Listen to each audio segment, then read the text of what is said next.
appeals to racial, sexual, and religious chauvinism, to rabid nationalist fervor, are beginning not to work. Business of who I am and whether I'm good or bad or achieving or not, all that's learned along the way. Just a ride.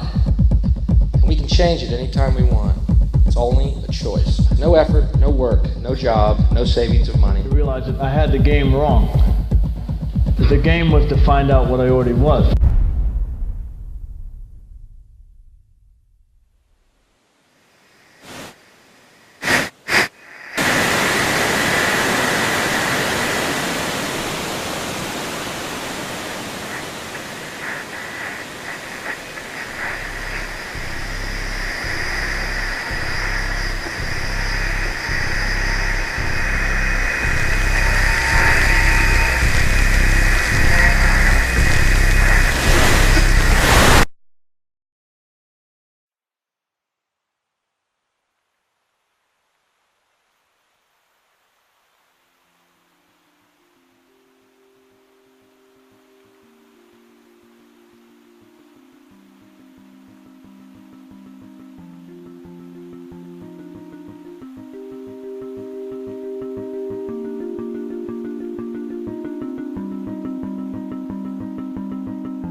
We were saying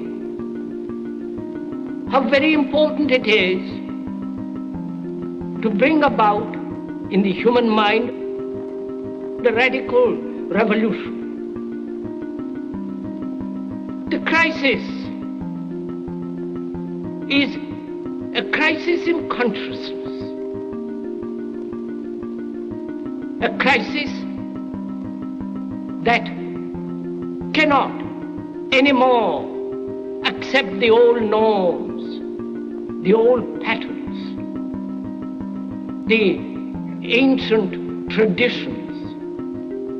And considering what the world is now, with all the misery, conflict, destructive brutality, aggression, and so on, man is still as he was. He's still brutal, violent, aggressive, acquisitive, competitive, and he has built a society along these lines.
Society today is composed of a series of institutions.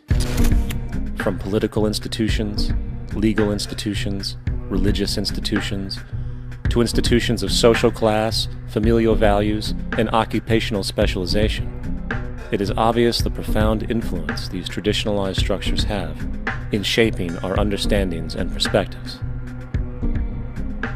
Yet, of all the social institutions we are born into, directed by, and conditioned upon, there seems to be no system as taken for granted and misunderstood as the monetary system. Taking on nearly religious proportions, the established monetary institution exists as one of the most unquestioned forms of faith there is. How money is created, the policies by which it is governed, and how it truly affects society are unregistered interests of the great majority of the population.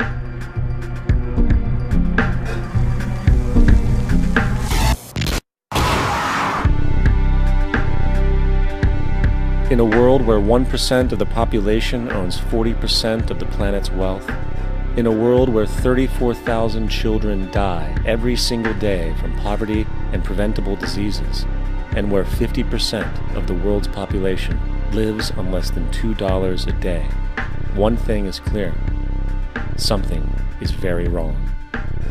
And whether we are aware of it or not, the lifeblood of all of our established institutions, and thus society itself, is money.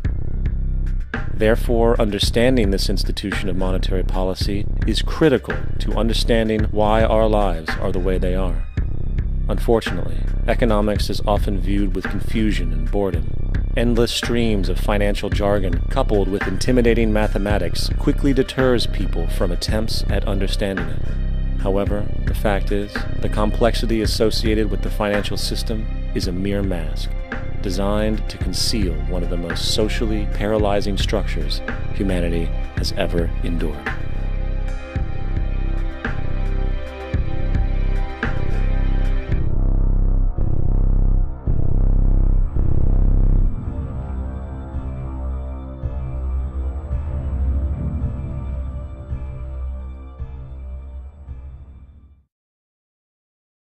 A number of years ago, the Central Bank of the United States, the Federal Reserve, produced a document entitled Modern Money Mechanics. This publication detailed the institutionalized practice of money creation as utilized by the Federal Reserve and the web of global commercial banks it supports. On the opening page, the document states its objective.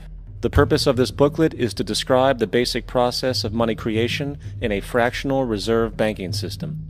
It then proceeds to describe this fractional reserve process through various banking terminology, a translation of which goes something like this.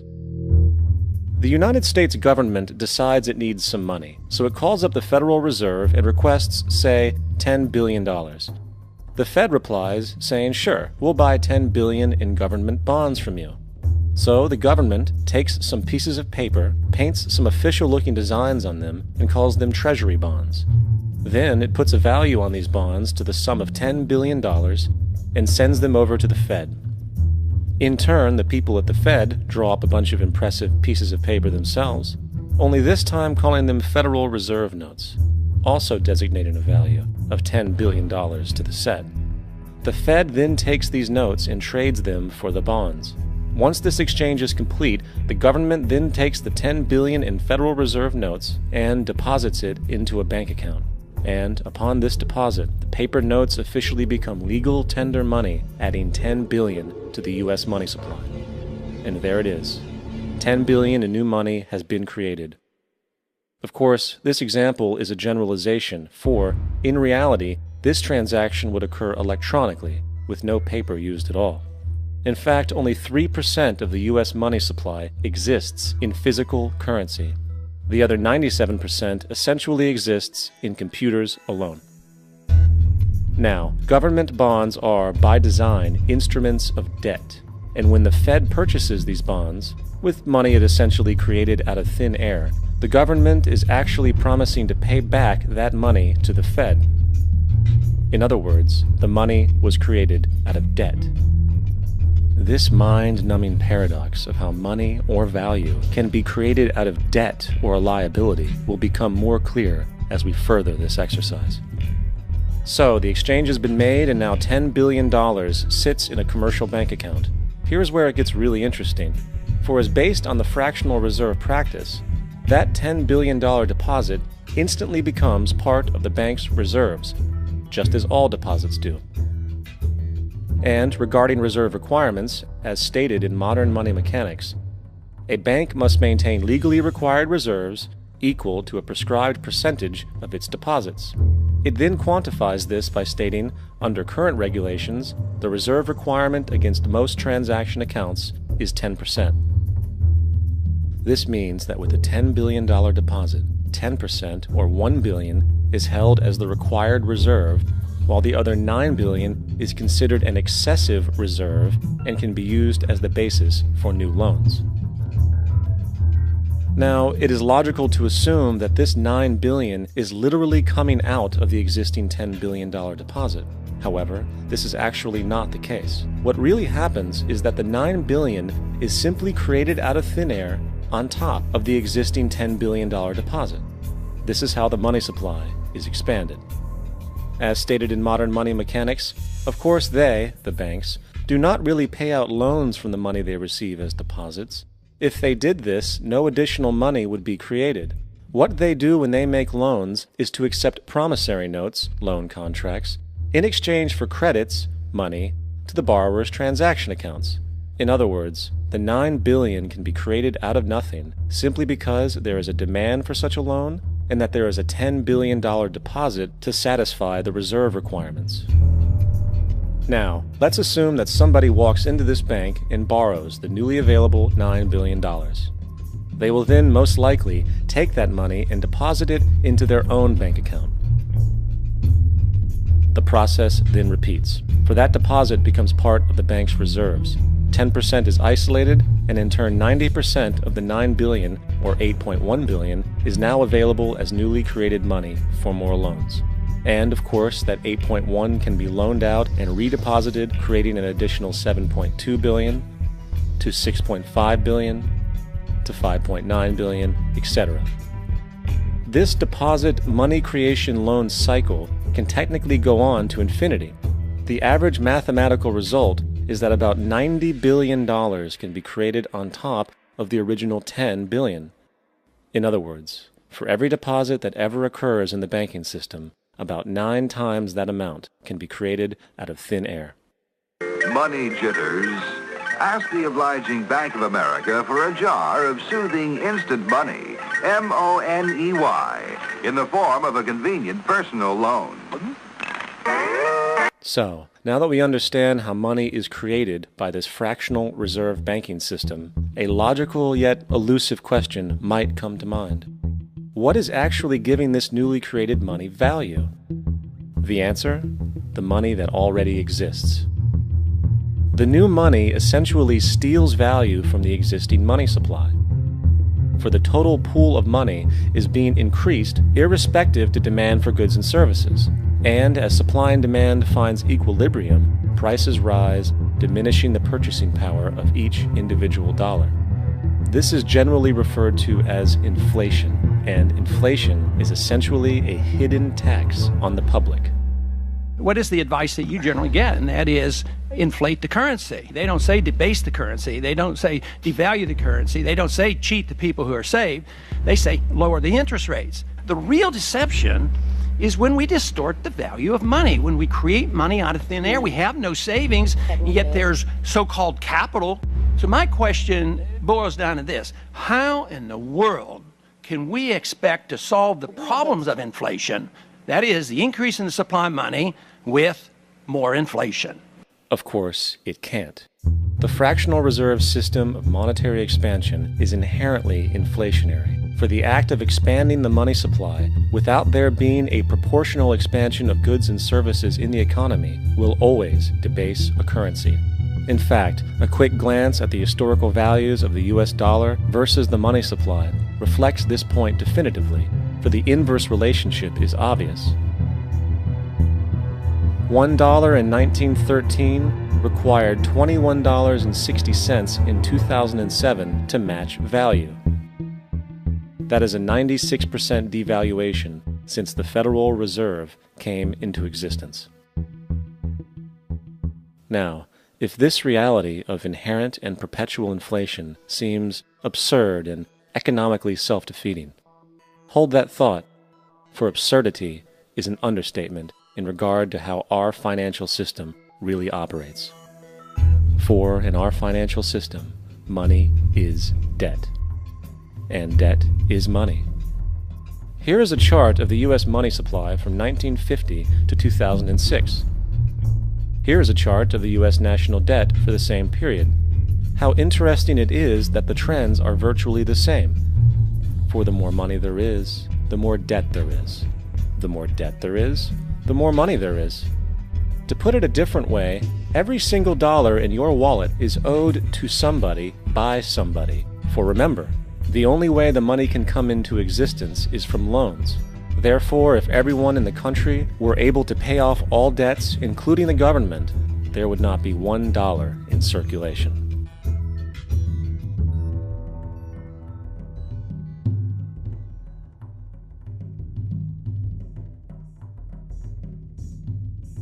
In fact, the last time in American history the national debt was completely paid off was in 1835, after President Andrew Jackson shut down the central bank that preceded the Federal Reserve.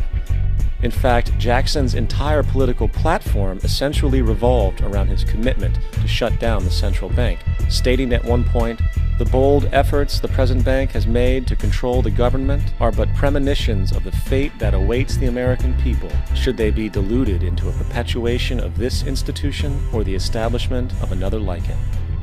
Unfortunately, his message was short-lived, and the international bankers succeeded to install another central bank in 1913, the Federal Reserve. And as long as this institution exists, perpetual debt is guaranteed. Now, so far we have discussed the reality that money is created out of debt, through loans. These loans are based on a bank's reserves, and reserves are derived from deposits. And through this fractional reserve system, any one deposit can create 9 times its original value, in turn debasing the existing money supply, raising prices in society. And since all this money is created out of debt and circulated randomly through commerce, people become detached from their original debt, and a disequilibrium exists, where people are forced to compete for labor in order to pool enough money out of the money supply to cover their costs of living. As dysfunctional and backwards as all of this might seem, there is still one thing we have omitted from this equation. And it is this element of the structure which reveals the truly fraudulent nature of the system itself: the application of interest. When the government borrows money from the Fed, or when a person borrows money from a bank, it almost always has to be paid back with accrued interest. In other words, almost every single dollar that exists must be eventually returned to a bank with interest paid as well. But if all money is borrowed from the central bank and is expanded by commercial banks through loans, only what would be referred to as the principal is being created in the money supply. So then, where is the money to cover all of the interest that is charged? Nowhere. It doesn't exist. The ramifications of this are staggering, for the amount of money owed back to the banks will always exceed the amount of money that is available in circulation. This is why inflation is a constant in the economy, for new money is always needed to help cover the perpetual deficit built into the system, caused by the need to pay the interest. What this also means is that mathematically, defaults and bankruptcy are literally built into the system, and there will always be poor pockets of society that get the short end of the stick. An analogy would be a game of musical chairs, for once the music stops, somebody is left out to dry. And that's the point. It invariably transfers true wealth from the individual to the banks. For if you are unable to pay for your mortgage, they will take your property. This is particularly enraging when you realize that not only is such a default inevitable due to the fractional reserve practice, but also because of the fact that the money that the bank loaned to you didn't even legally exist in the first place. In 1969, there was a Minnesota court case involving a man named Jerome Daley, who was challenging the foreclosure of his home by the bank which provided the loan to purchase it. His argument was that the mortgage contract required both parties, being he and the bank, each put up a legitimate form of property for the exchange. In legal language, this is called consideration. Mr. Daley explained that the money was, in fact, not the property of the bank, for it was created out of nothing as soon as the loan agreement was signed. Remember what modern money mechanics stated about loans? What they do when they make loans is to accept promissory notes in exchange for credits. Reserves are unchanged by the loan transactions, but deposit credits constitute new additions to the total deposits of the banking system. In other words, the money doesn't come out of their existing assets. the bank is simply inventing it, putting up nothing of its own except for a theoretical liability on paper. As the court case progressed, the bank's president, Mr. Morgan, took the stand, and in the judge's personal memorandum, he recalled that the plaintiff, bank's president, admitted that, in combination with the Federal Reserve Bank, did create the money and credit upon its books by bookkeeping entry. The money and credit first came into existence when they created it. Mr. Morgan admitted that no United States law or statute existed which gave him the right to do this. A lawful consideration must exist and be tendered to support the note. The jury found that there was no lawful consideration, and I agree. He also poetically added, only God can create something of value out of nothing. And upon this revelation, the court rejected the bank's claim for foreclosure, and Daley kept his home. The implications of this court decision are immense. For every time you borrow money from a bank, whether it is a mortgage loan or a credit card charge, the money given to you is not only counterfeit, it is an illegitimate form of consideration, and hence voids the contract to repay, for the bank never had the money as property to begin with. Unfortunately, such legal realizations are suppressed and ignored, and the game of perpetual wealth transfer and perpetual debt continues. And this brings us to the ultimate question: why? During the American Civil War, President Lincoln bypassed the high-interest loans offered by the European banks and decided to do what the Founding Fathers advocated, which was to create an independent and inherently debt-free currency. It was called the greenback. Shortly after this measure was taken, an internal document circulated between private British and American banking interests stated, "Slavery is but the owning of labor, and carries with it the care of laborers, while the European plan is that capital shall control labor by controlling wages. This can be done by controlling the money.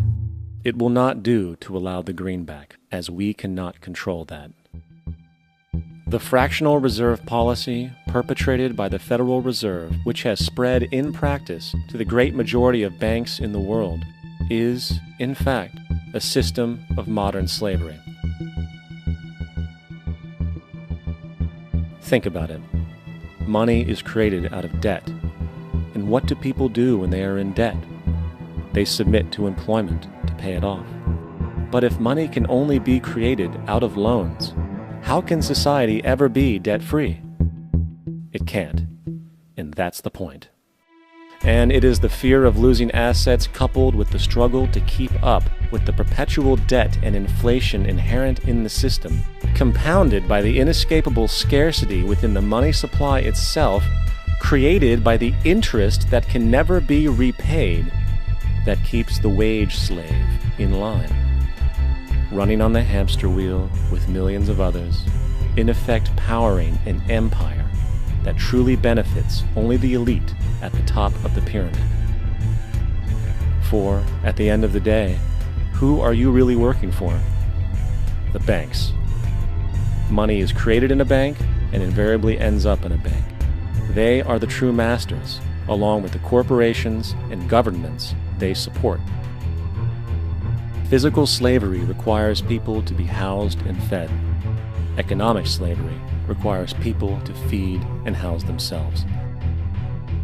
It is one of the most ingenious scams for social manipulation ever created, and at its core, it is an invisible war against the population.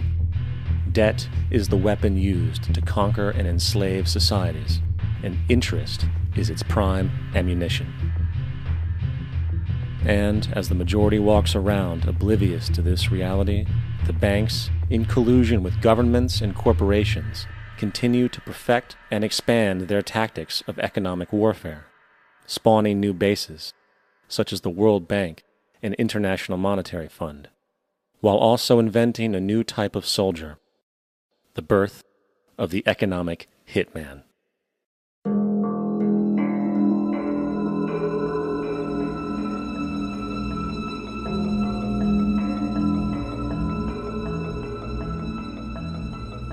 We economic hitmen really have been the ones responsible for creating this first truly global empire. And we work many different ways.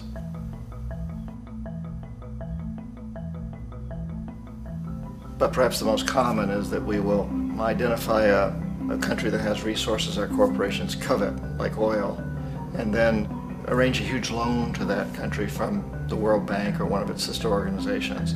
But the money never actually goes to the country. Instead, it goes to our big corporations to build infrastructure projects in that country, power plants, industrial parks, ports, things that benefit a few rich people in that country, in addition to our corporations, but really don't help the majority of the people at all. However, those people, the whole country is left holding a huge debt. It's such a big debt they can't repay it, and that's part of the plan, that they can't repay it. And so at some point, we economic hitmen go back to them and say, listen, you owe us a lot of money, can't pay your debts, so sell your oil real cheap to our oil companies. Allow us to build a military base in your country, or send troops in support of ours to someplace in the world like Iraq, or vote with us on the next UN vote.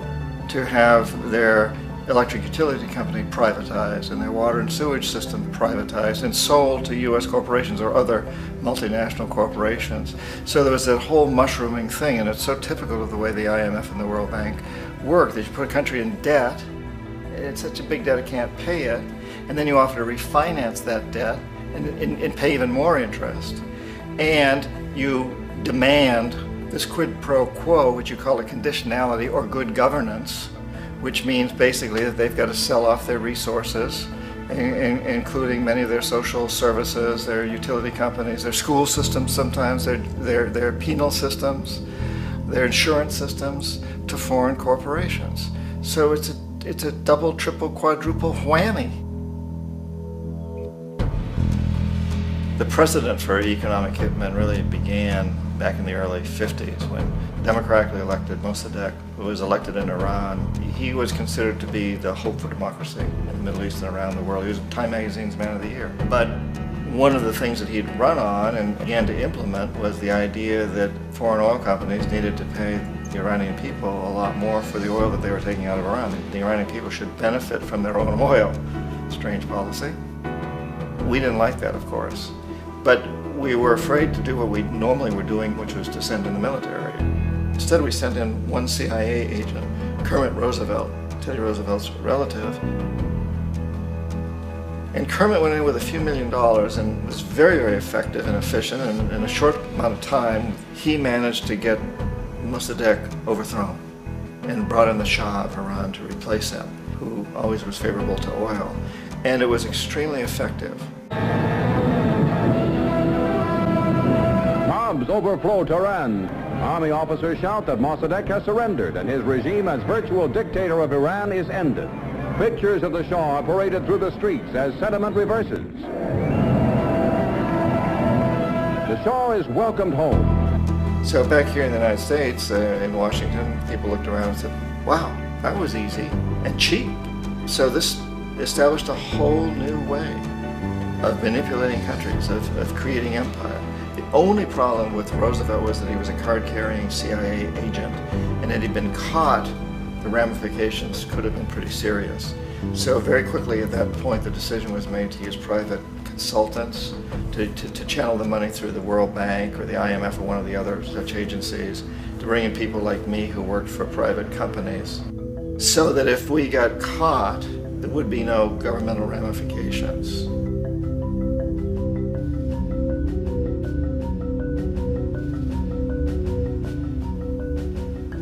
When Arbenz became president of Guatemala, the country was very much under the thumbs of United Fruit Company, the big international corporations. And Arbenz ran on this ticket that says, you know, we want to get the land back to the people.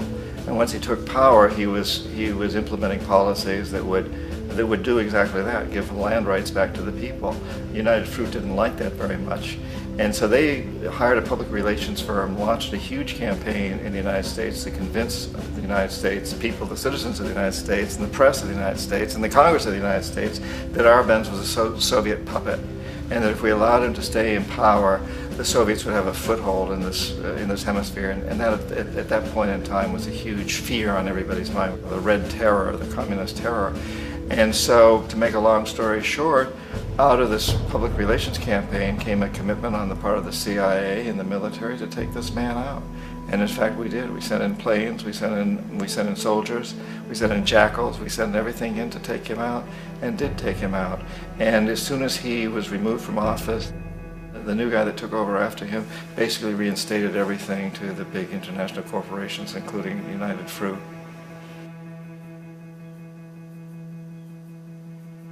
Ecuador for many, many years had been ruled by pro-US dictators, often relatively brutal. Then it was decided that they were going to have a truly democratic election. Jaime Roldos ran for office, and his main goal, he said, as president would be to make sure that Ecuador's resources were used to help the people. And he won, overwhelming, by more votes than anybody had ever won anything in Ecuador. And he began to implement these policies to make sure that the profits from oil went to help the people.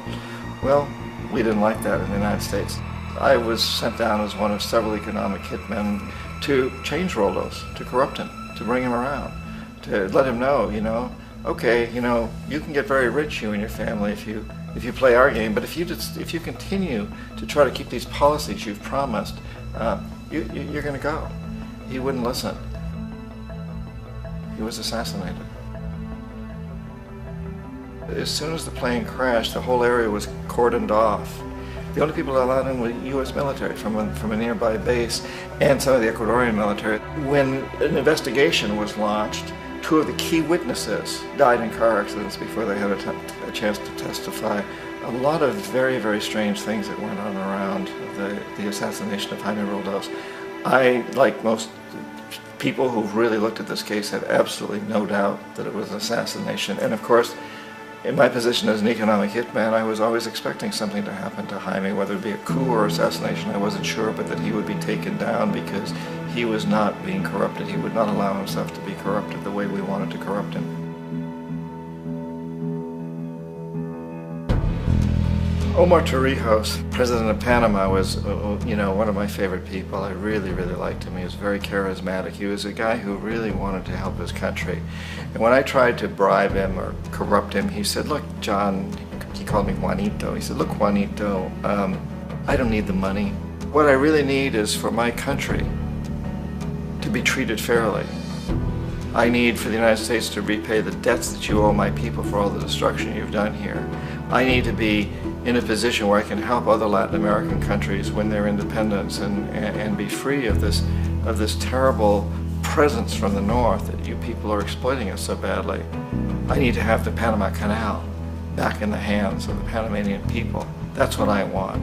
And so, leave me alone. Don't try to bribe me. It was 1981, and in May, Jaime Roldos was assassinated. And Omar was very aware of this. Torrijos got his family together and he said, I'm probably next, but it's okay because I've done what I came here to do.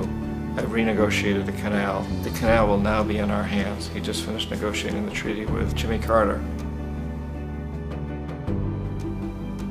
In June of that same year, just a couple of months later, he also went down in an airplane crash, which there's no question was executed by CIA-sponsored jackals. Tremendous amount of evidence that one of Torrijos' security guards handed him at the last moment as he was getting on the plane a tape recorder, a small tape recorder that contained a bomb.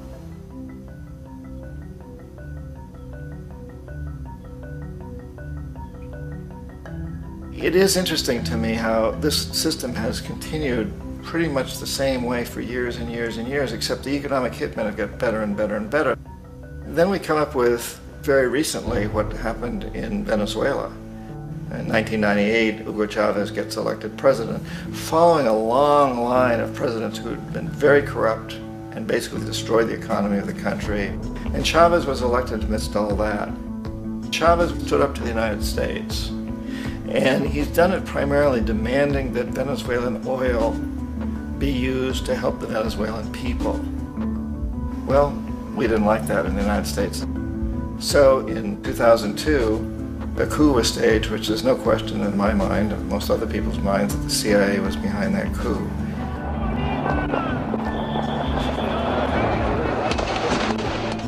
The the way that that coup was fomented was very reflective of what Kermit Roosevelt had done in Iran, of paying people to go out into the streets, to riot, to protest, to say this Chavez is very unpopular.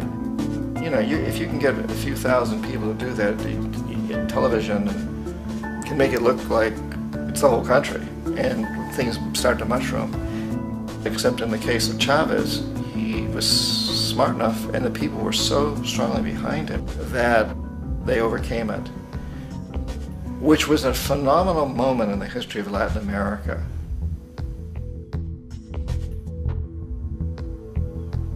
Iraq actually is a perfect example of the way the whole system works. So we economic hitmen are the first line of defense. We go in and we try to corrupt governments and get them to accept these huge loans, which we then use as leverage to basically own them. If we fail, as I failed in Panama with Omar Torrijos and in Ecuador with Jaime Roldos, men who refused to be corrupted, then the second line of defense is we send in the jackals. And the jackals either overthrow governments or they assassinate. And once that happens and a new government comes in, and boy, it's going to toe the line because the new president knows what will happen if he doesn't. In the case of Iraq, both of those things failed. Economic hitmen were not able to get through to Saddam Hussein. We tried very hard. We tried to get him to accept a deal very similar to what the House of Saud had accepted in Saudi Arabia, but he wouldn't accept it. And so the jackals went in to take him out. They couldn't do it. His security was very good. After all, he had one time worked for the CIA. He'd been hired to assassinate a former president of Iraq and failed, but he knew the system. So in '91, we send in the troops and we take out the Iraqi military. So we assume at that point that Saddam Hussein is going to come around. We could have taken him out, of course, at that time, but we didn't want to. He's the kind of strong man we like. He controls his people. We thought he could control the Kurds and keep the Iranians in their border and keep pumping oil for us. And that once we took out his military, now he's going to come around. So the economic hitmen go back in the 90s without success. If they'd had success, he'd still be running the country. We'd be selling him all the fighter jets he wants and everything else he wants. But they couldn't, they didn't have success. The jackals couldn't take him out again, so we sent the military in once again, and this time we did the complete job and took him out, and in the process created for ourselves some very, very lucrative construction deals. We had to reconstruct a country that we'd essentially destroyed, which is a pretty good deal if you own construction companies, big ones. So, you know, Iraq shows the three stages. The economic hitmen failed there, the jackals failed there, and as a final measure, the military goes in. And in that way, we've really created an empire, but we've done it very, very subtly. It's clandestine. All the empires of the past were built on the military, and everybody knew they were building them. So the British knew they were building them, the French, the Germans, the Romans, the Greeks. And they were proud of it, and they always had some excuse like spreading civilization, spreading some religion, something like that. But they knew they were doing it. We don't. The majority of the people in the United States have no idea that we're living off the benefits of a clandestine empire, that today there's more slavery in the world than ever before. And then you have to ask yourself, well, if it's an empire, then who's the emperor? Obviously, our presidents of the United States are not emperors. An emperor is someone who's not elected, doesn't serve a limited term, and doesn't report to anyone, essentially. So you can't classify our presidents that way. But we do have what I consider to be the equivalent of the emperor, and it's what I call the corporatocracy.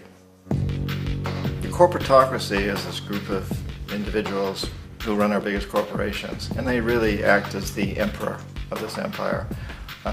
They control our media, either through direct ownership or advertising. They control most of our politicians because they finance their campaigns, either through their corporations or through personal contributions that come out of the corporations. They're not elected, they don't serve a limited term, they don't report to anybody. And at the very top of the corporatocracy, you really can't tell whether a person's working for a private corporation or the government because they're always moving back and forth. So, you know, you've got a guy who one moment is the president of a big construction company like Halliburton, and the next moment he's vice president of the United States, or the president who is in the oil business. And this is true whether you've got Democrats or Republicans in the office. You have them moving back and forth through the revolving door. And in a way, Our government is invisible a lot of the time, and its policies are carried out by our corporations on one level or another. And then again, the policies of the government are basically forged by the corporatocracy and then presented to the government. They become government policy. So it's an incredibly cozy relationship.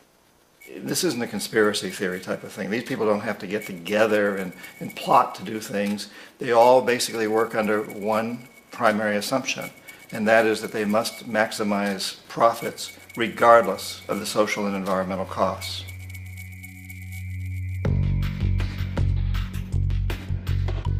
This process of manipulation by the corporatocracy through the use of debt, bribery, and political overthrow is called globalization.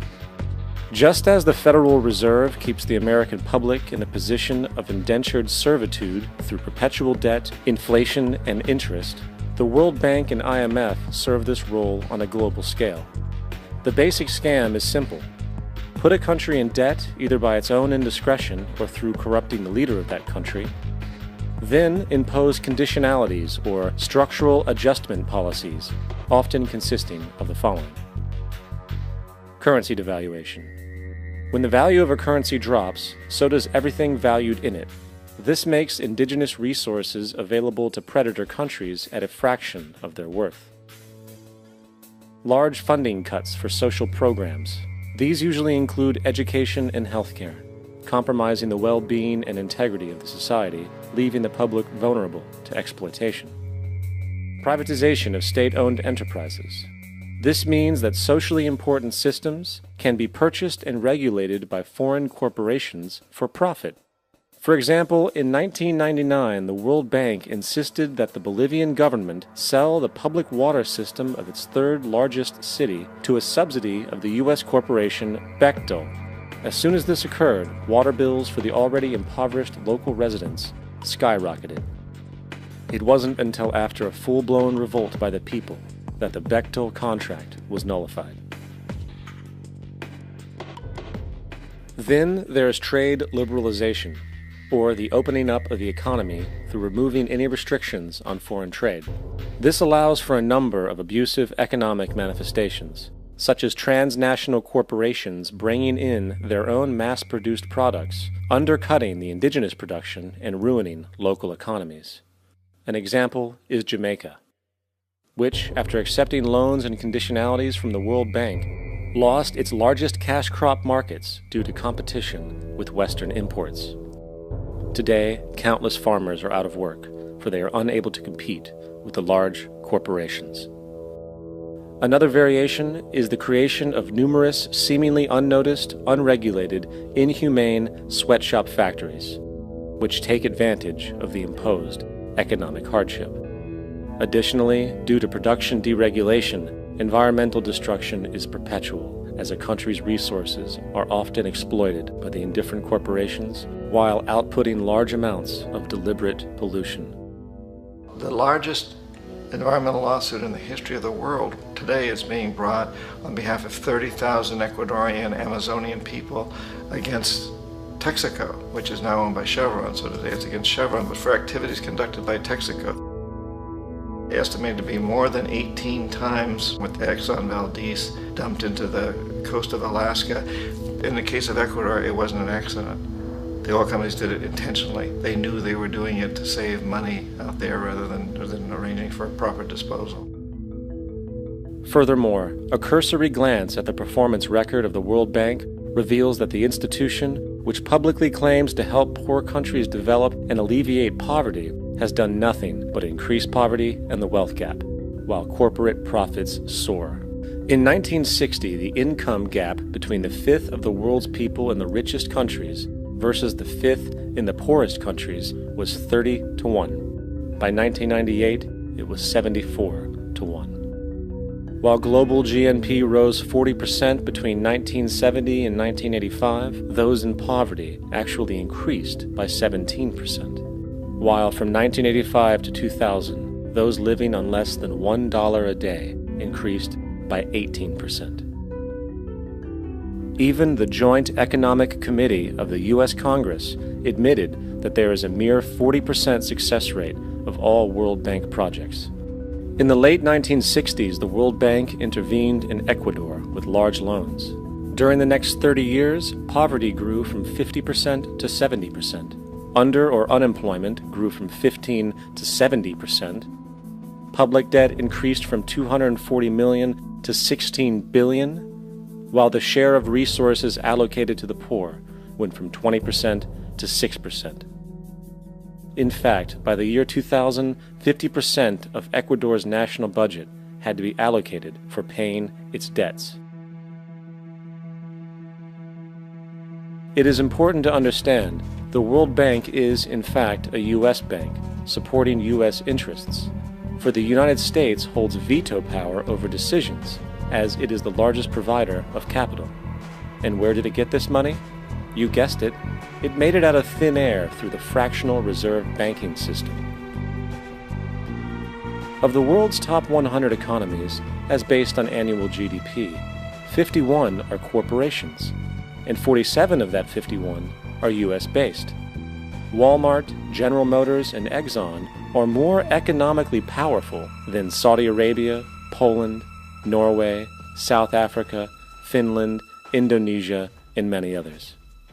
And, as protective trade barriers are broken down, currencies tossed together and manipulated in floating markets, and state economies overturned in favor of open competition and global capitalism, the empire expands. You get up on your little 21-inch screen and howl about America and democracy. There is no America. There is no democracy. There is only IBM and ITT and AT&T and DuPont, Dow, Union Carbide, and Exxon. Those are the nations of the world today. What do you think the Russians talk about in their councils of state? Karl Marx? They get out their linear programming charts, statistical decision theories, minimax solutions, and compute the price-cost probabilities of their transactions and investments, just like we do. We no longer live in a world of nations and ideologies, Mr. Beale. The world is a college of corporations, inexorably determined by the immutable bylaws of business. The world is a business, Mr. Beale.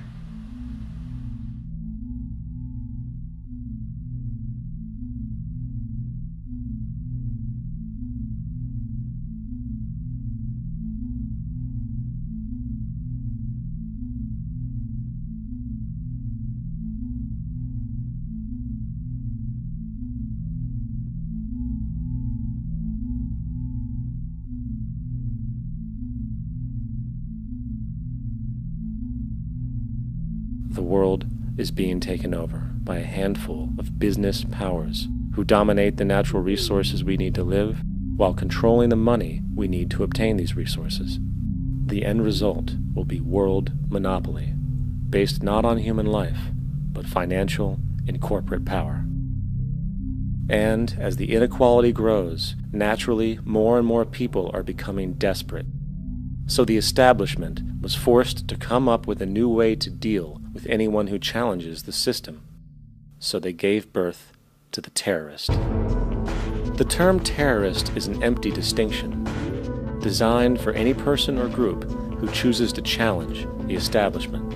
This isn't to be confused with the fictional Al-Qaeda, which was actually the name of a computer database for the US-supported Mujahideen in the 1980s.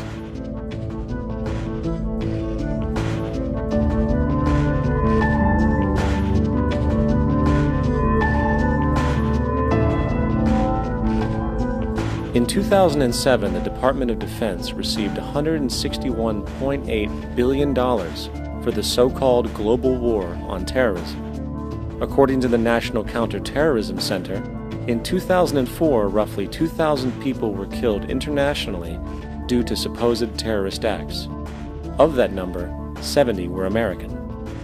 Using this number as a general average, which is extremely generous, it is interesting to note that twice as many people die from peanut allergies a year than from terrorist acts. Concurrently, the leading cause of death in America is coronary heart disease, killing roughly 450,000 each year. And in 2007, the government's allocation of funds for research on this issue was about $3 billion.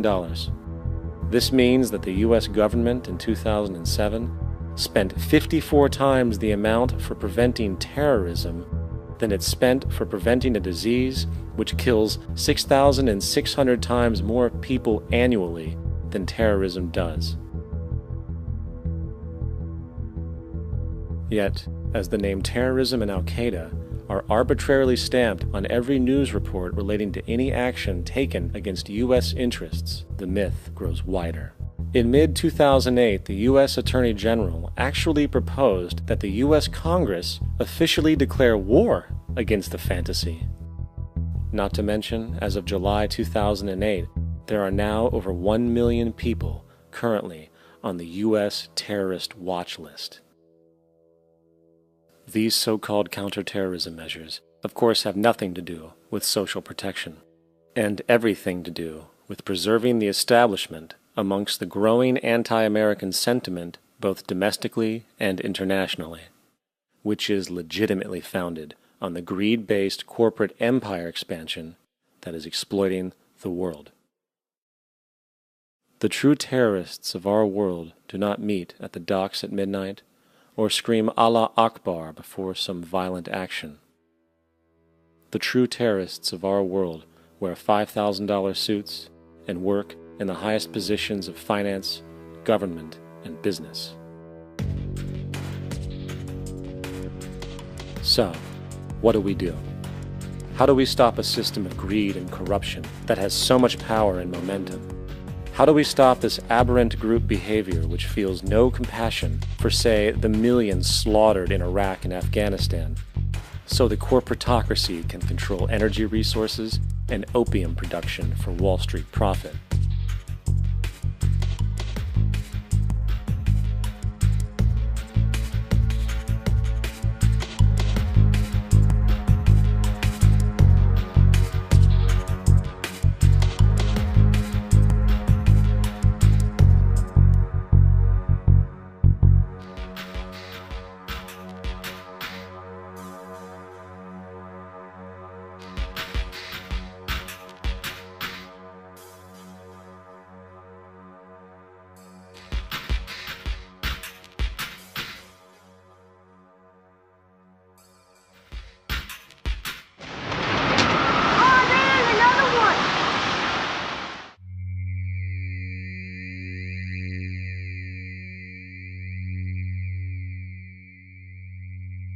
How do we stop a system of greed and corruption that condemns poor populations to sweatshop slavery for the benefit of Madison Avenue?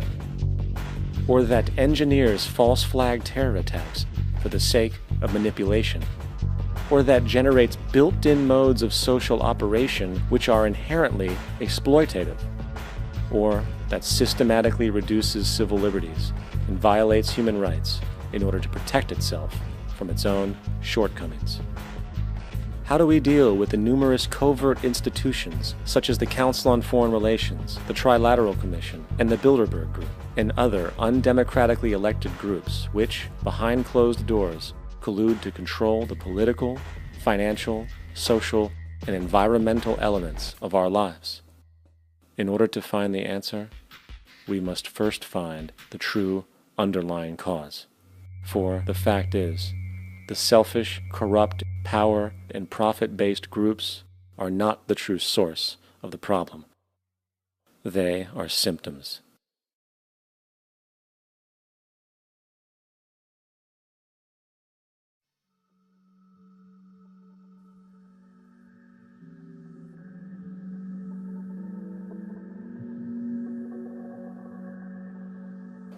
My name is Jock Fresco. I'm an industrial designer and a social engineer. I'm very much interested in society and developing a system that might be sustainable for all people. First of all, the word corruption is a monetary invention. That aberrant behavior that's disruptive to the well-being of people, Well, you're dealing with human behavior. And human behavior appears to be environmentally determined, meaning if you were raised by the Seminole Indians as a baby, never saw anything else, you'd hold that value system. And this goes for nations, it goes for individuals, for families. They try to indoctrinate their children to their particular faith and their country and make them feel like they're part of that. And they build a society which they call established. They establish a workable point of view and tend to perpetuate that, whereas all societies are really emergent, not established. And so they fight new ideas that would interfere with the establishment. Governments try to perpetuate that which keeps them in power. People are not elected to political office to change things. They're put there to keep things the way they are. So you see, the basis of corruption is in our society. Let me make it clear. All nations, then, are basically corrupt because they tend to uphold existing institutions. I don't mean to uphold or downgrade all nations, but communism, socialism, fascism, the free enterprise system, and all other subcultures are the same. They are all basically corrupt. The most fundamental characteristic of our social institutions is the necessity for self-preservation. Whether dealing with a corporation, a religion, or a government, the foremost interest is to preserve the institution itself. For instance, the last thing an oil company would ever want is the utilization of energy that was outside of its control, for it makes that company less relevant to society. Likewise, the Cold War and the collapse of the Soviet Union was, in reality, a way to preserve and perpetuate the established economic and global hegemony of the United States. Similarly, religions condition people to feel guilty for natural inclinations, each claiming to offer the only path to forgiveness and salvation. At the heart of this institutional self-preservation lies the monetary system, for it is money that provides the means for power and survival. Therefore, just as a poor person might be forced to steal in order to survive, it is a natural inclination to do whatever is needed to continue an institution's profitability. This makes it inherently difficult for profit-based institutions to change, for it puts in jeopardy not only the survival of large groups of people, but also the coveted materialistic lifestyles associated with affluence and power. Therefore, the paralyzing necessity to preserve an institution, regardless of its social relevance, is largely rooted in the need for money or profit.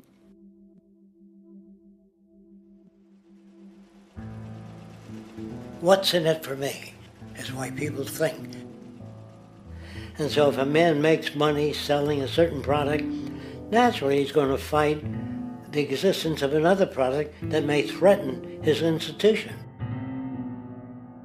Therefore, people cannot be fair, and people do not trust each other. A guy will come over to you and say, I got just the house you're looking for. He's a salesman. When a doctor says, I think your kidney has to come out, I don't know if he's trying to pay off a yacht or whether my kidney has to come out. It's hard in a monetary system to trust people. If you came into my store and I said, this lamp that I've got is pretty good, but the lamp next door is much better, I wouldn't be in business very long. It wouldn't work. If I were ethical, it wouldn't work. So when you say industry cares for people, that's not true. They can't afford to be ethical. So your system is not designed to serve the well-being of people. If you still don't understand that, there would be no outsourcing of jobs if they cared about people. Industry does not care. They only hire people because it hasn't been automated yet. So don't talk about decency and ethics. We cannot afford it and remain in business. It is important to point out that regardless of the social system, whether fascist, socialist, capitalist, or communist, the underlying mechanism is still money, labor, and competition. Communist China is no less capitalistic than the United States, The only difference is the degree by which the state intervenes in enterprise. The reality is that monetaryism, so to speak, is the true mechanism that guides the interests of all the countries on the planet. The most aggressive and hence dominant variation of this monetaryism is the free enterprise system. The fundamental perspective, as put forth by early free market economists like Adam Smith, is that self-interest in competition leads to social prosperity, as the act of competition creates incentive, which motivates people to persevere. However, what isn't talked about is how a competition-based economy invariably leads to strategic corruption, power and wealth consolidation, social stratification, technological paralysis, labor abuse, and, ultimately, a covert form of government dictatorship by the rich elite. The word corruption is often defined as moral perversion. If a company dumps toxic waste into the ocean to save money, most people recognize this as corrupt behavior. On a more subtle level, when Walmart moves into a small town and forces small businesses to shut down for they are unable to compete, a gray area emerges. For what exactly is Walmart doing wrong? Why should they care about mom-and-pop organizations they destroy? Yet, even more subtly, when a person gets fired from their job because a new machine has been created which can do the work for less money, people tend to just accept that as the way it is, not seeing the inherent, corrupt inhumanity of such an action. Because the fact is, whether it is dumping toxic waste, having a monopoly enterprise, or downsizing the workforce, the motive is the same: profit. They are all different degrees of the same self-preserving mechanism, which always puts the well-being of people second to monetary gain. Therefore, corruption is not some byproduct of monetaryism. It is the very foundation. And while most people acknowledge this tendency on one level or another, the majority remains naive as to the broad ramifications of having such a selfish mechanism as the guiding mentality in society.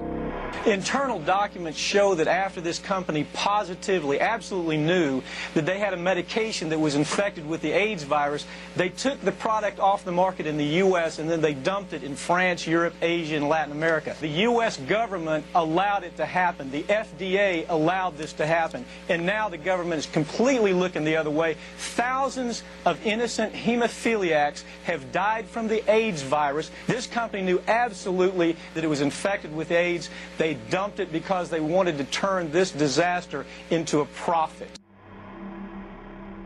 So you see, you have built-in corruption. We're all chiseling off each other, and you can't expect decency in that sort of thing. And feeling that, they don't know who to elect. They think in terms of a democracy, which is not possible in a monetary-based economy. If you have more money to advertise your position, the position you desire in government, that isn't a democracy. It serves those in positions of differential advantage. So it's always a dictatorship of the elitists, the financially wealthy.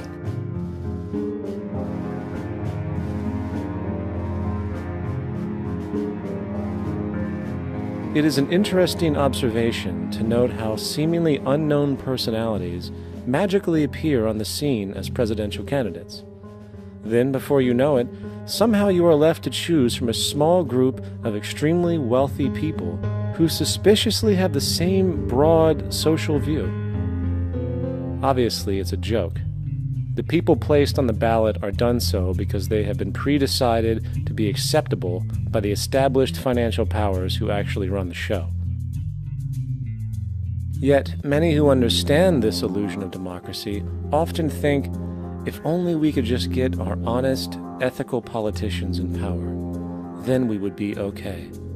Well, while this idea, of course, seems reasonable in our established-oriented worldview, it is, unfortunately, another fallacy. For when it really comes down to what is actually important, the institution of politics, and thus politicians themselves, have absolutely no true relevance as to what makes our world and society function. It's not politicians that can solve problems. They have no technical capabilities. They don't know how to solve problems. Even if they were sincere, they don't know how to solve problems. It's the technicians that produce the desalination plants. It's the technicians that give you electricity, that give you motor vehicles, that heat your house and cool it in the summertime. It's technology that solves problems, not politics. Politics cannot solve problems because they're not trained to do so. Very few people today stop and consider what it is that actually improves their lives. Is it money? Obviously not. One cannot eat money or stuff money into their car to get it to run. Is it politics? All politicians can do is create laws, establish budgets, and declare war. Is it religion? Of course not. Religion creates nothing except intangible emotional solace for those who require it. The true gift that we as human beings have, which has been solely responsible for everything that has improved our lives, is technology. What is technology? Technology is a pencil which allows one to solidify ideas on paper for communication. Technology is an automobile which allows one to travel faster than feet would allow. Technology is a pair of eyeglasses which enables sight for those who need it. Applied technology itself is merely an extension of human attributes which reduces human effort, freeing humans from a particular chore or problem. Imagine what your life would be like today without a telephone, or an oven, or a computer, or an airplane. Everything in your home, which you take for granted, from a doorbell, to a table, to a dishwasher, is technology generated from the creative, scientific ingenuity of human technicians, not money, politics, or religion. These are false institutions. And writing your congressman is fantastic. They tell you to write your congressman if you want something done. The men in Washington should be at the forefront of technology, the forefront of human studies, the forefront of crime, all the factors that shape human behavior. You don't have to write your congressman. What kind of people are they that are appointed to do that job? The future will have great difficulty. And the question that's raised by politicians is, how much will a project cost? The question is not how much will it cost. Do we have the resources? And we have the resources today to house everyone, build hospitals all over the world, build schools all over the world, the finest equipment and labs for teaching and doing medical research. So you see, we have all that, but we're in a monetary system. And in a monetary system, there's profit. And what is the fundamental mechanism that drives the profit system besides self-interest? What is it exactly that maintains that competitive edge at its core? Is it high efficiency and sustainability? No, that isn't part of their design. Nothing produced in our profit-based society is even remotely sustainable or efficient. If it was, there wouldn't be a multi-million-dollar-a-year service industry for automobiles, nor would the average lifespan for most electronics be less than 3 months before they're obsolete. Is it abundance? Absolutely not. Abundance, as based on the laws of supply and demand, is actually a negative thing.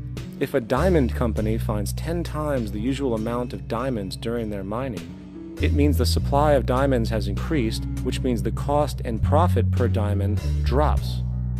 The fact is, efficiency, sustainability, and abundance are enemies of profit. To put it into a word, it is the mechanism of scarcity that increases profits. What is scarcity? Based on keeping products valuable. Slowing up production on oil raises the price. Maintaining scarcity of diamonds keeps the price high. They burn diamonds at the Kimberley diamond mines. They made a carbon that keeps the price up. So then, what does it mean for society when scarcity, either produced naturally or through manipulation, is a beneficial condition for industry. It means that sustainability and abundance will never ever occur in a profit system, for it simply goes against the very nature of the structure. Therefore, it is impossible to have a world without war or poverty. It is impossible to continually advance technology to its most efficient and productive states. And, most dramatically, it is impossible to expect human beings to behave in truly ethical or decent ways.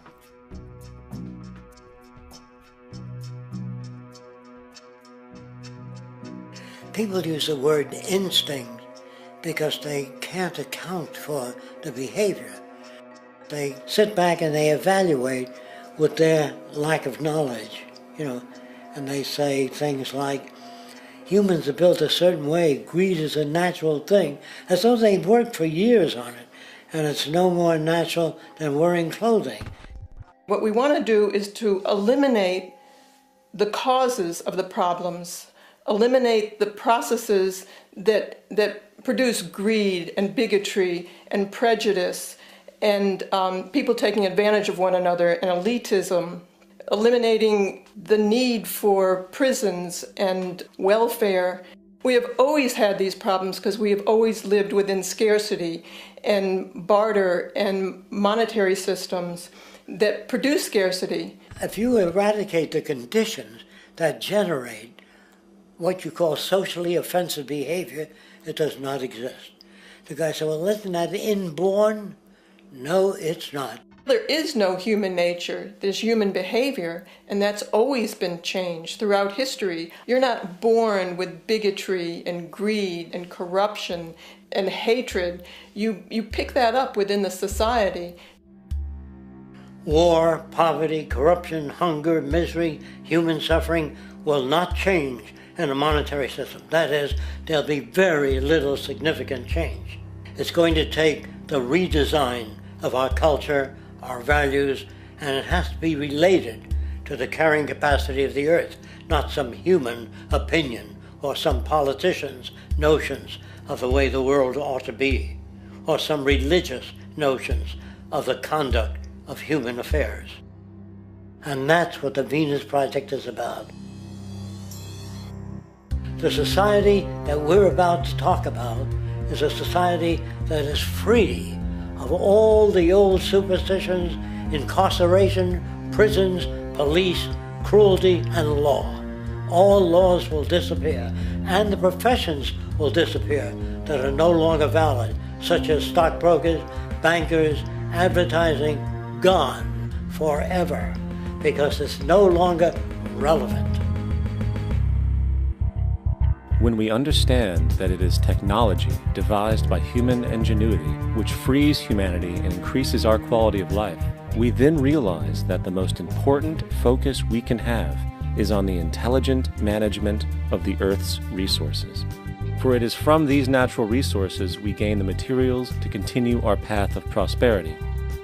Understanding this, we then see that money fundamentally exists as a barrier to these resources, for virtually everything has a financial cost.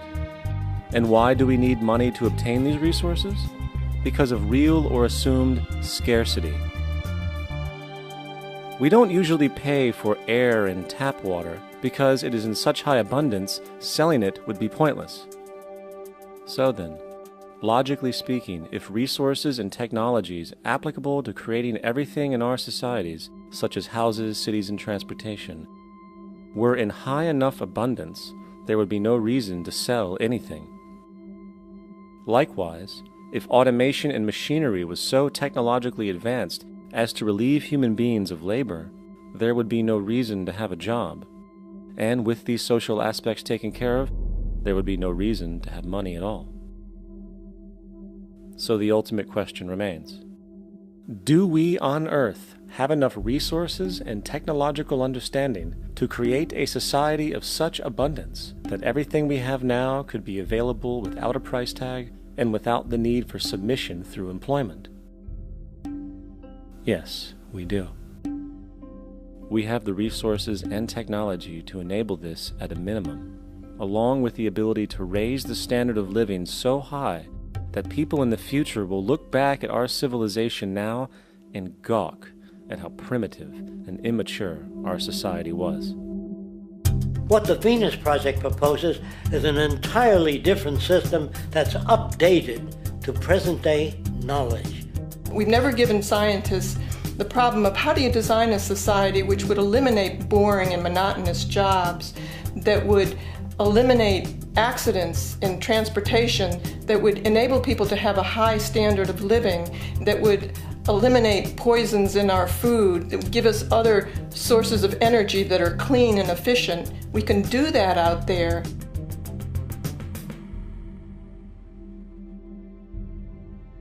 The major difference between a resource-based economy and a monetary system is that a resource-based economy is really concerned with people and their well-being, where a monetary system has become so distorted that the concerns of the people are really secondary, if they're there at all. The products that are turned out are for how much money you can get. If there is a problem in society and you can't earn money from solving that problem, then it won't be done. The resource-based economy is really not close to anything that's been tried. And with all our technology today, we can create abundance. It could be used to improve everyone's lifestyle. Abundance all over the world if we use our technology wisely and maintain the environment.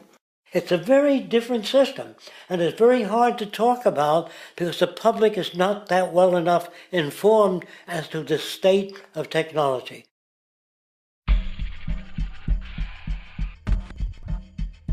At present, we don't have to burn fossil fuels. We don't have to use anything that would contaminate the environment. There are many sources of energy available.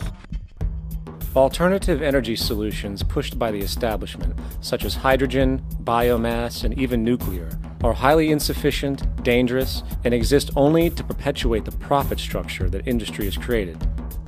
When we look beyond the propaganda and self-serving solutions put forth by the energy companies, we find a seemingly endless stream of clean, abundant, and renewable energy for generating power.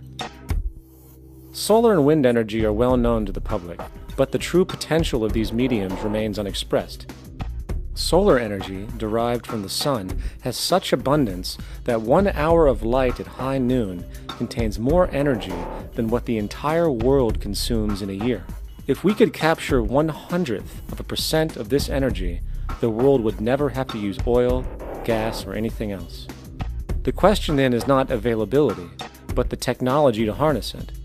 And there are many advanced mediums today which could accomplish just that, if they were not hindered by the need to compete for market share with the established energy power structures. Then there's wind energy. Wind energy has long been denounced as weak, and due to being location-driven, impractical. This is simply not true.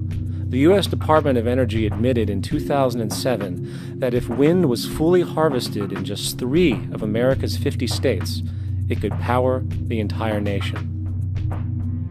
And then there are the rather unknown mediums of tidal and wave power. Tidal power is derived from tidal shifts in the ocean. Installing turbines which capture this movement generates energy. In the United Kingdom, 42 sites are currently noted as available, forecasting that 34% of all the UK's energy could come from tidal power alone. Wave power, which extracts energy from the surface motions of the ocean, is estimated to have a global potential of up to 80,000 terawatt-hours a year. This means 50% of the entire planet's energy usage could be produced from this medium alone. Now, it is important to point out that tidal, wave, solar, and wind power requires virtually no preliminary energy to harness, unlike coal, oil, gas, biomass, hydrogen, and all the others. In combination, these 4 mediums alone, if efficiently harnessed through technology, could power the world forever. That being said, there happens to be another form of clean, renewable energy which trumps them all: geothermal power. Geothermal energy utilizes what is called heat mining, which, through a simple process using water, is able to generate massive amounts of clean energy. In 2006, an MIT report on geothermal energy found that 13,000 zettajoules of power are currently available in the Earth, with the possibility of 2,000 zettajoules being easily tappable with improved technology. The total energy consumption of all the countries on the planet is about half of a zettajoule a year. This means about 4,000 years of planetary power could be harnessed in this medium alone. And when we understand that the Earth's heat generation is constantly renewed, this energy is really limitless and could be used forever. These energy sources are only a few of the clean, renewable mediums available, and as time goes on, we will find more. The grand realization is that we have total energy abundance without the need for pollution, traditional conservation, or, in fact, a price tag. And what about transportation? The prevailing means of transportation in our societies is by automobile and aircraft, both of which predominantly need fossil fuels to run. In the case of the automobile, the battery technology needed to power an electric car that can go over 100 miles an hour for over 200 miles on one charge exists, and has existed for many years. However, due to battery patents controlled by the oil industry, which limits their availability to maintain market share, coupled with political pressure from the energy industry, the accessibility and affordability of this technology is limited. There is absolutely no reason other than pure, corrupt profit interest that every single vehicle in the world cannot be electric and utterly clean, with zero need for gasoline. As far as airplanes, it is time we realize that this means of travel is inefficient, cumbersome, slow, and causes far too much pollution. This is a maglev train. It uses magnets for propulsion. It is fully suspended by a magnetic field and requires less than 2% of the energy used for plane travel. The train has no wheels, so nothing can wear out. The current maximum speed of versions of this technology, as used in Japan, is 361 miles per hour. However, this version of the technology is very dated. An organization called ET3, which has connections with the Venus Project, has established a tube-based maglev that can travel up to 4,000 miles per hour in a motionless, frictionless tube, which can go over land or underwater. Imagine going from LA to New York for an extended lunch break, or from Washington, D.C. to Beijing, China in 2 hours. This is the future of continental and intercontinental travel, fast, clean, with only a fraction of the energy usage we use today for the same means. In fact, between maglev technology, advanced battery storage, and geothermal energy, there would be no reason to ever burn fossil fuels again. And we can do this now if we were not held back by the paralyzing profit structure. Now, America is inclined toward fascism. It has a propensity by its dominant philosophy and religion to uphold the fascist point of view. American industry is essentially a fascist institution. If you don't understand that, the minute you punch that time clock, you walk into a dictatorship. We're given notions about the respectability of work, and I really look at it as being paid slavery. They're brought up to believe that you shall earn your living by the sweat of your brow. That holds people back, freeing people from drudgery, repetitive jobs which make them ignorant. You rob them. In our society, that is a resource-based economy, machines free people. You see, we can't imagine that because we've never known that kind of world. If we look back at history, we see a very clear pattern of machine automation slowly replacing human labor. From the disappearance of the elevator man to the near full automation of an automobile production plant, the fact is, as technology grows, the need for humans in the workforce will continually be diminished. This creates a serious clash, which proves the falseness of the monetary-based labor system. For human employment is in direct competition with technological development. Therefore, given the fundamental priority of profit by industry, People, through time, will be continually laid off and replaced by machine. When industry takes on a machine, instead of shortening the workday, they downsize. You lose your job. So you have a right to fear machines. In a high-technology, resource-based economy, it is conservative to say that about 90% of all current occupations could be phased out by machines, freeing humans to live their life without servitude, for this is the point of technology itself. And through time, with nanotechnology and other highly advanced forms of science, it is not far-fetched to see how even complex medical procedures could be performed by machines as well, and based on the pattern, with much higher success rates than humans get today. The path is clear, but our monetary-based structure, which requires labor for income, blocks this progress, for humans need jobs in order to survive. The bottom line is that this system must go, or we will never be free, and technology will be constantly paralyzed. We have machines that clean out sewers. It frees a human being from doing that. So look at machines as extensions of human performance. Furthermore, many occupations today will have simply no basis to exist in a resource-based economy, such as anything associated with the management of money, advertising, along with the legal system itself. For without money, a great majority of the crimes that are committed today would never occur. Virtually all forms of crime are a consequence of the monetary system, either directly or by neuroses inflicted through financial deprivation. Therefore, laws themselves could eventually become extinct. Instead of putting up a sign, drive carefully, slippery when wet, put abrasive in the highway so it's not slippery when wet. And if a person gets in a car that's drunk and the car oscillates a great deal, there's a little pendulum that swings up and back, and that'll pull the car over to the side. Not a law solution. Put sonar and radar in automobiles so they can't hit one another. Man-made laws are attempts to deal with occurring problems, and not knowing how to solve them, they make a law. In the United States, the most privatized, capitalist country on the planet, it should come as no surprise that it also has the largest prison population in the world, growing every year. Statistically, most of these people are uneducated and come from poor, deprived societies.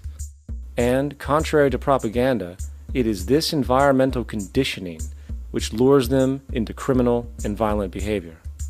However, society looks the other way in regard to this point.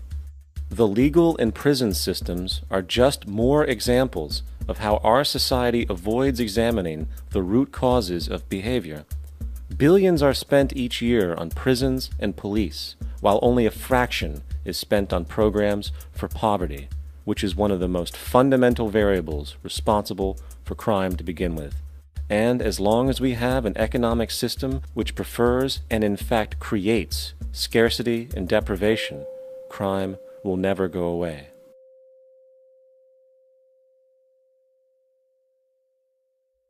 If people have access to the necessities of life without servitude, debt, barter, trade, they behave very differently. You want all these things available without a price tag. Now then, you gotta have a price tag. Well, what'll motivate people? Man gets everything he wants, he just lay around in the sun. This is the myth they perpetuate. People in our culture are trained to believe that the monetary system produces incentive. If they have access to things, why should they want to do anything?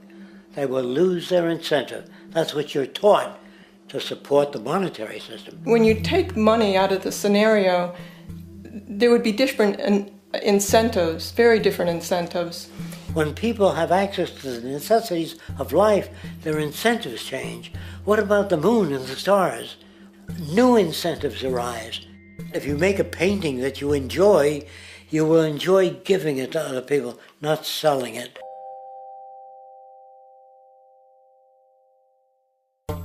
I think most of the education that I've seen today is essentially producing a person for a job. It's very specialized. They're not generalists. People don't know a lot about a lot of different subjects. I don't think you could get people to go to war if they knew a lot about a lot of things. I think education is mostly rote, and they're not taught how to solve problems. They're not given the tools, emotionally or within their own field, of how to do critical thinking. A resource-based economy, the education would be very different. Our society's major concern is mental development and to motivate each person to their highest potential. Because our philosophy is the smarter people are, the richer the world, because everybody becomes a contributor. The smarter your kids are, the better my life will be, because they'll be contributing more constructively to the environment and to my life, because everything that we devise within a resource-based economy would be applied to society. There would be nothing to hold it back. Patriotism, weapons, armies, navies, all that is a sign that we're not civilized yet. Kids will ask their parents, didn't you see the necessity of the machines? Dad, couldn't you see that war was inevitable when you produce scarcity? Isn't it obvious? Of course the kid will understand that you were pinheads, raised merely to serve the established institutions. We're such an abominable, sick society that we won't make the history book. They just say that large nations took land from smaller nations, used force and violence. You'll get history talked about as corrupt behavior all the way along until the beginning of the civilized world. That's when all the nations work together. World unification, working toward common good for all human beings, and without anyone being subservient to anyone else. Without social stratification, whether it be technical elitism or any other kind of elitism, eradicated from the face of the earth. The state does nothing because there is no state. Because there is no state. The system I advocate, a resource-based global economy, is not perfect. It's just a lot better than what we have. We can never achieve perfection.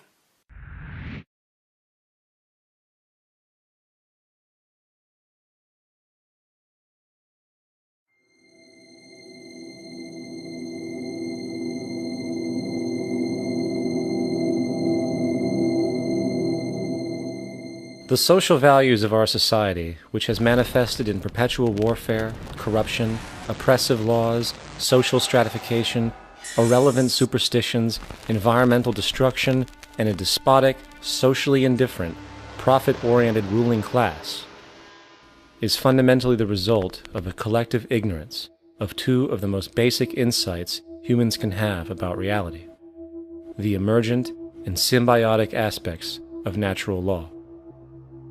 The emergent nature of reality is that all systems, whether it is knowledge, society, technology, philosophy, or any other creation, will, when uninhibited, undergo fluid, perpetual change.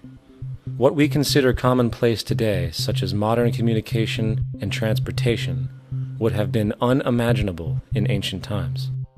Likewise, the future will contain technologies, realizations, and social structures that we cannot even fathom in the present.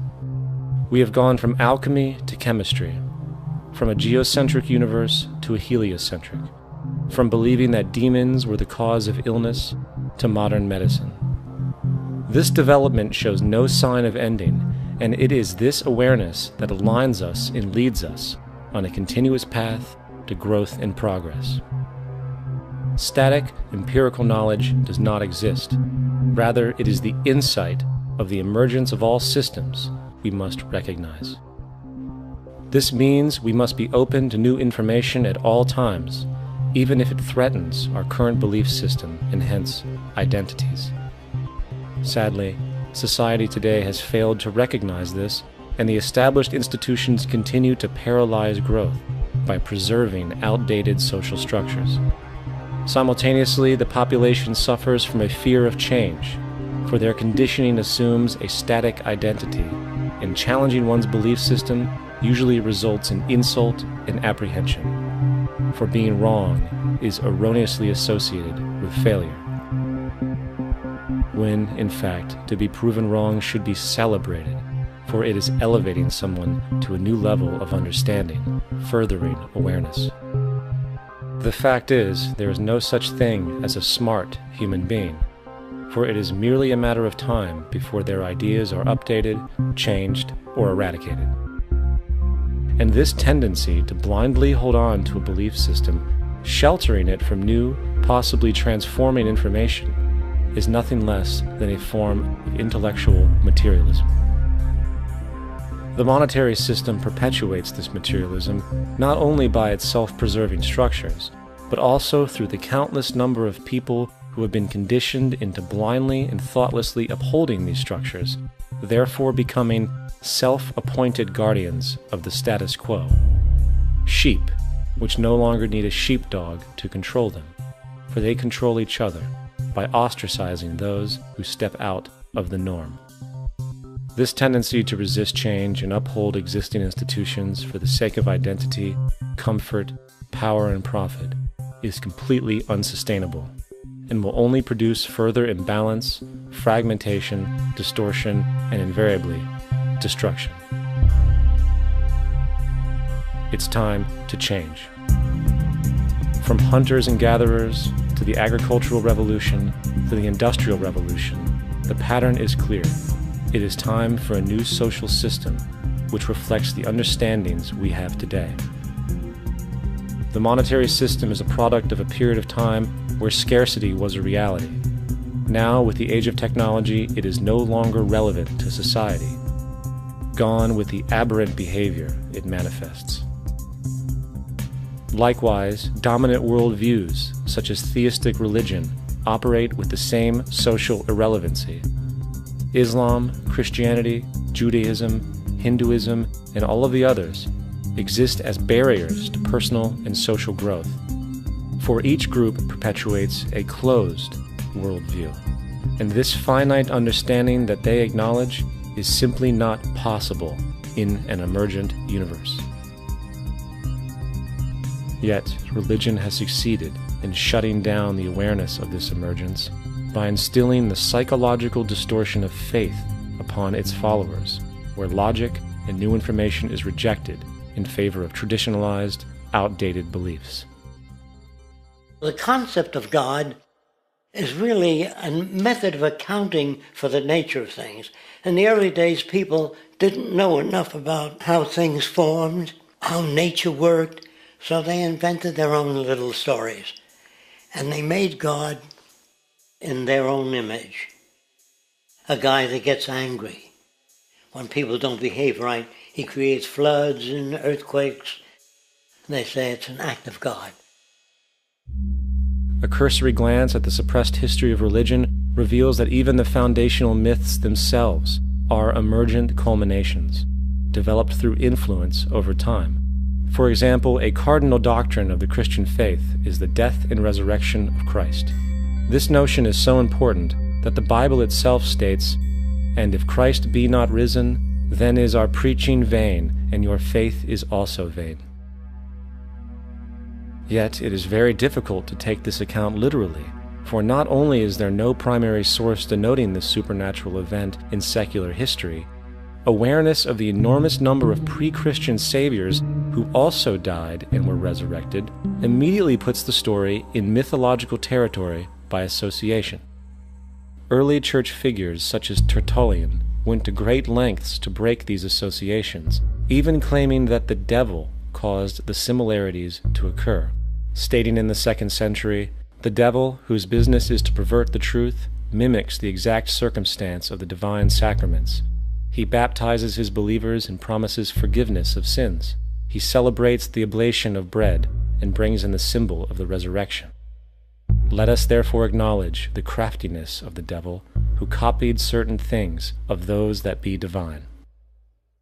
What is truly sad, however, is that when we cease the idea that the stories from Christianity, Judaism, Islam, and all the others are literal history, and accept them for what they really are, which are purely allegorical expressions derived from many faiths, we see that all religions share a common thread, and it is this unifying imperative that needs to be recognized and appreciated.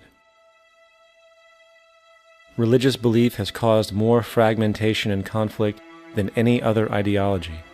Christianity alone has 34,000 different subgroups. The Bible is subject to interpretation. When you read it, you say, I think Jesus meant this. I think Job meant that. Oh no, he meant this. So you have the Lutheran, the Seventh-day Adventist, the Catholic, and a church divided is no church at all. And a church divided is no church at all. And this point on division, which is a trademark of all theistic religions, brings us to our second failure of awareness, the false assumption of separation through the rejection of the symbiotic relationship of life. Apart from the understanding that all natural systems are emergent, where all notions of reality will be constantly developed, altered, and even eradicated, we must also understand that all systems are, in fact, invented fragments, merely for the sake of conversation. For there is no such thing as independence in nature. The whole of nature is a unified system of interdependent variables, each a cause and a reaction, existing only as a concentrated whole. You don't see the plug connected to the environment, so it looks like we're free, wandering around.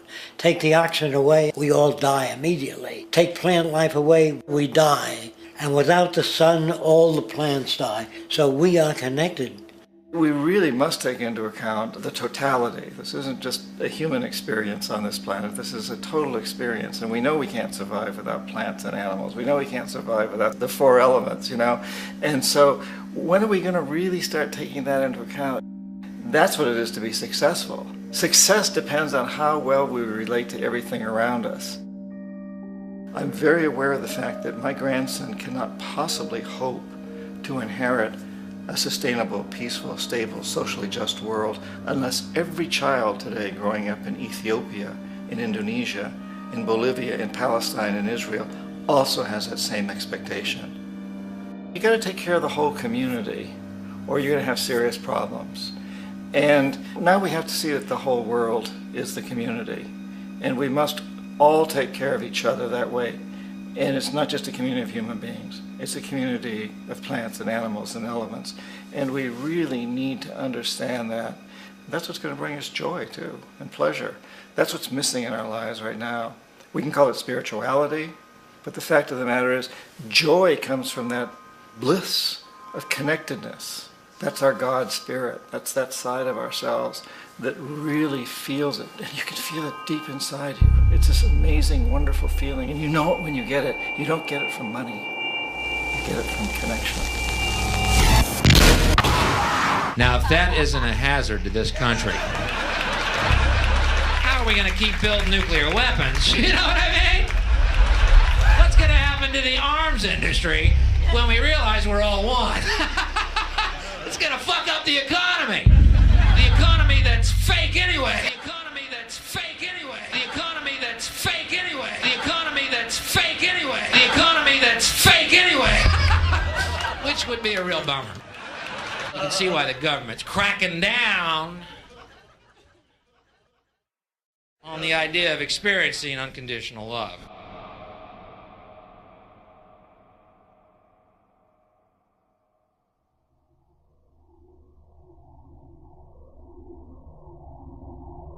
Once we understand that the integrity of our personal existences are completely dependent on the integrity of everything else in our world, we have truly understood the meaning of unconditional love. For love is extensionality, and seeing everything as you and you as everything can have no conditionalities. For, in fact, we are all everything at once. If it's true that we're all from the center of a star, every atom in each of us from the center of a star, then we're all the same thing. Even a Coke machine or a cigarette butt in the street in Buffalo is made out of atoms that came from a star. They've all been recycled thousands of times, as have you and I. And therefore, it's only me out there. So what is there to be afraid of? What is there that needs solace-seeking? Nothing. There's nothing to be afraid of because it's all us. The trouble is we have been separated by being born and given a name and an identity and being individuated. We've been separated from the oneness, and that's what religion exploits, that people have this yearning to be part of the overall one again. So they exploit that. They call it God. They say he has rules. And I think it's cruel. I think you can do it absent religion.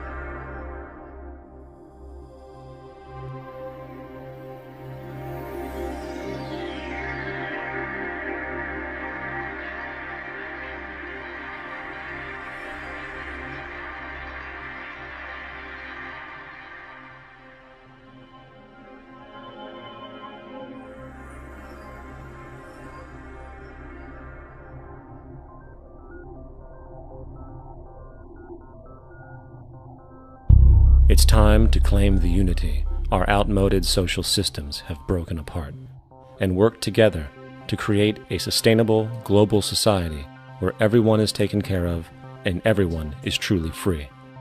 Your personal beliefs, whatever they may be, are meaningless when it comes to the necessities of life. Every human being is born naked, needing warmth, food, water, shelter. Everything else is auxiliary.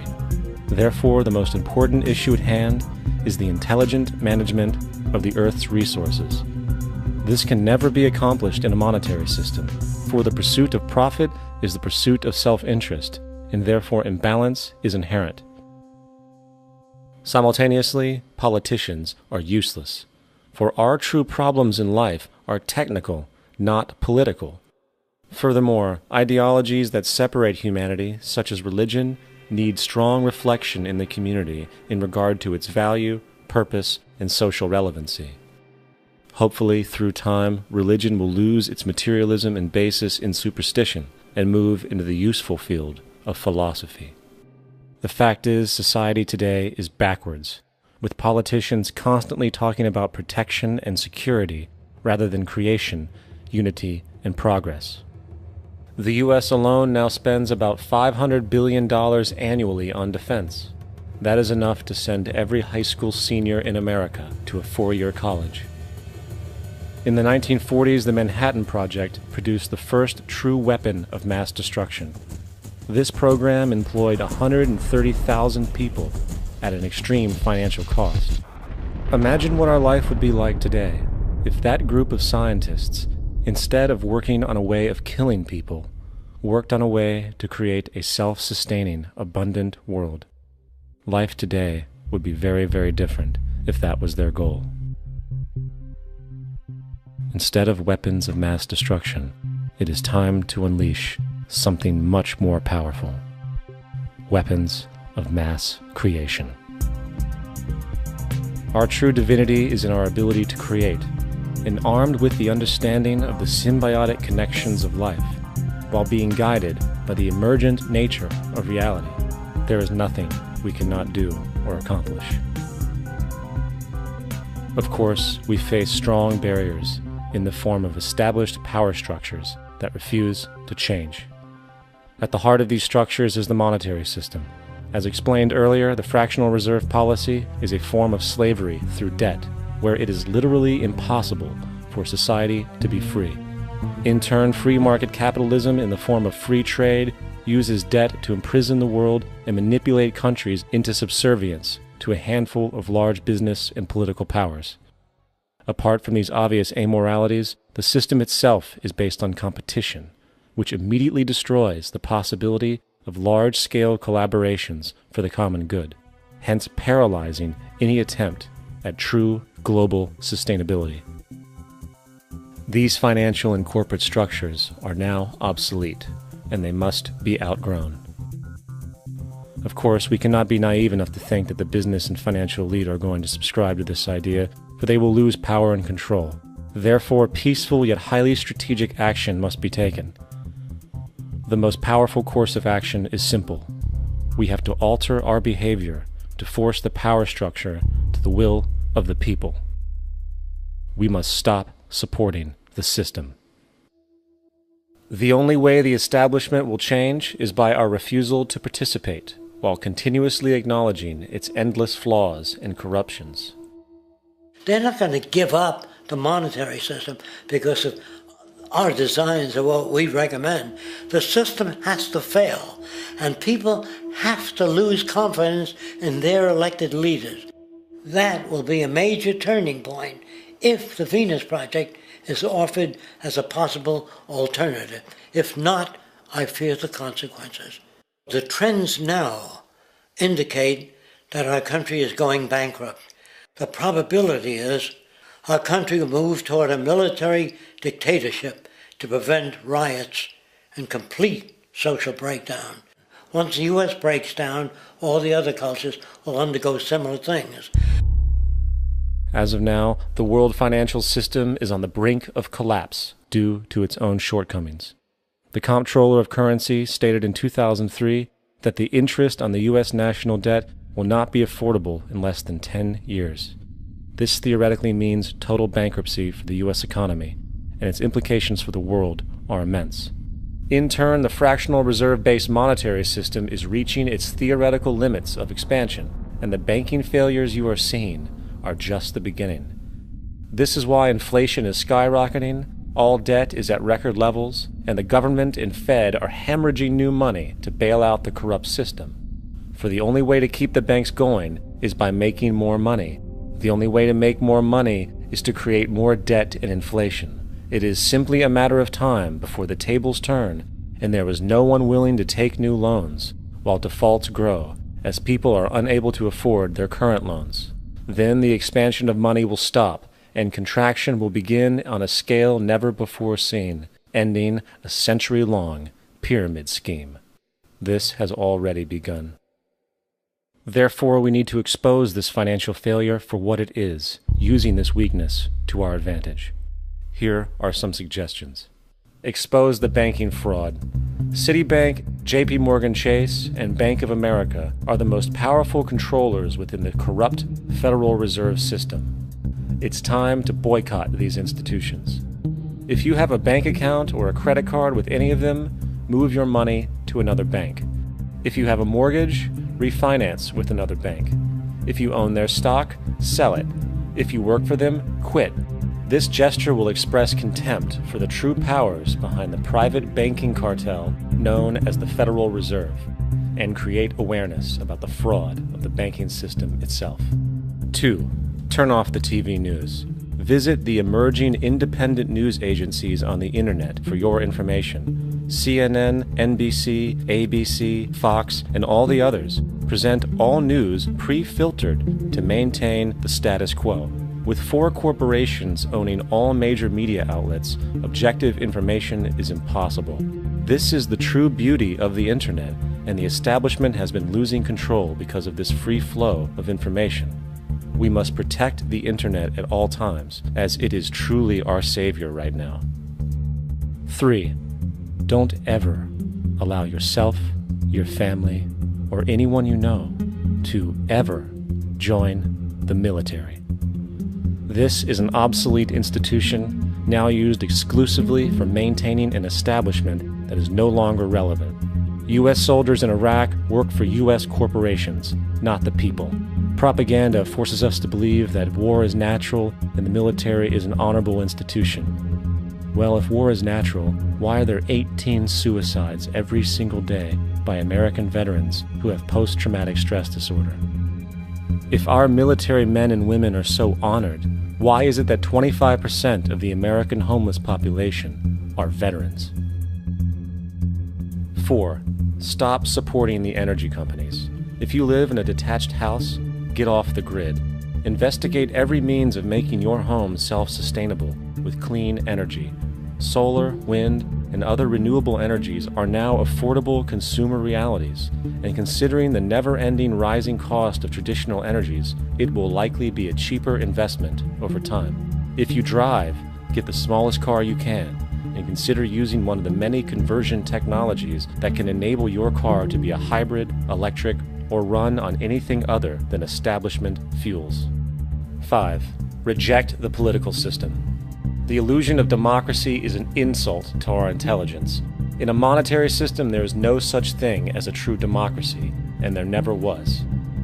We have two political parties owned by the same set of corporate lobbyists. They are placed in their positions by the corporations, with popularity artificially projected by their media. In a system of inherent corruption, the change of personnel every couple of years has very little relevance. Instead of pretending that the political game has any true meaning, focus your energy on how to transcend this failed system. And 6. Join the movement. Go to the zeitgeistmovement.com and help us create the largest mass movement for social change the world has ever seen. We must mobilize and educate everyone about the inherent corruption of our current world system, along with the only true sustainable solution, declaring all the natural resources on the planet as common heritage to all people, while informing everyone as to the true state of technology and how we can all be free if the world works together rather than fights. The choice lies with you. You can continue to be a slave to the financial system and watch the continuous wars, depressions, and injustice across the globe while placating yourself with vain entertainment and materialistic garbage. Or you can focus your energy on true, meaningful, lasting, holistic change, which actually has the realistic ability to support and free all humans with no one left behind. But, in the end, the most relevant change must occur first inside of you. The real revolution is the revolution of consciousness, and each one of us first needs to eliminate the divisionary, materialistic noise we have been conditioned to think is true, while discovering, amplifying, and aligning with the signal coming from our true empirical oneness. It is up to you. What we are trying during all these discussions and talks here is to see if we cannot radically bring about a transformation of the mind. Not accept things as they are, but to understand it, to go into it, to examine it. Give your heart and your mind with everything that you have to find out a way of living differently.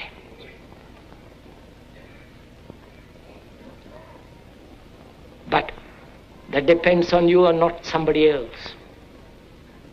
Because in this there is no teacher, no pupil, there is no leader, there is no guru, there is no master, no savior. You yourself are the teacher and the pupil, you are the master, you are the guru, you are the leader. You are everything. And to understand is to transform what is.